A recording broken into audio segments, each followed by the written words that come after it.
মান্দাই ব্লকের অন্তর্গত ওয়াকিনগর গ্রাম পঞ্চায়েতের সচিবের অনিয়মিত উপস্থিতির অভিযোগকে কেন্দ্র করে ক্ষোভ প্রকাশ করেছেন বিজেপি জনজাতি মোর্চার এক প্রাক্তন প্রবীণ নেতা।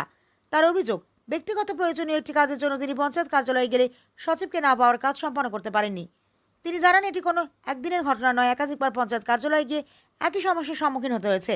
অভিযোগ, প্রায়শই পঞ্চায়েত সচিব কর্মস্থলে অনুপস্থিত থাকেন, যার ফলে সাধারণ মানুষ বিভিন্ন সরকারি ও প্রশাসনিক কাজ নিয়ে এসে ঘন্টার পর ঘন্টা অপেক্ষা করেও খালি হাতে বাড়ি ফিরে যেতে বাধ্য হচ্ছেন।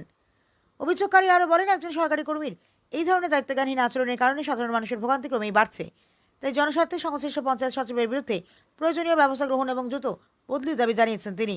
তবে এই অভিযোগের বিষয়ে পঞ্চায়েত সচিব বা সংশ্লিষ্ট প্রশাসনের পক্ষ থেকে এখনো পর্যন্ত কোনো প্রতিক্রিয়া পাওয়া যায়নি। ব্যুরো রিপোর্ট, প্রতিদিন ত্রিপুরা। আমি এমএলএও নয় এবং এই পঞ্চায়েতের কোন কমিটির মধ্যে সদস্যও নয়। তথাপি আমি এই এলাকার একজন প্রবীণ বিজেপি নেতাও করি। আমি বিজেপি রাজ্যসভার সভাপতি হয়ে গেছি জনজাতি মোর্চার। তথাপি আমি এখন আপাতত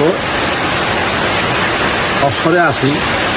বরং আমি এই এলাকায় এসে যে কার্যকলাপ দেখলাম, যে পঞ্চায়েত অফিসে এসেই দেখলাম যে আমি একটা কাজের জন্য গেছিলাম, যাওয়ার পর দেখি যে পঞ্চায়েত সেক্রেটারি নেই।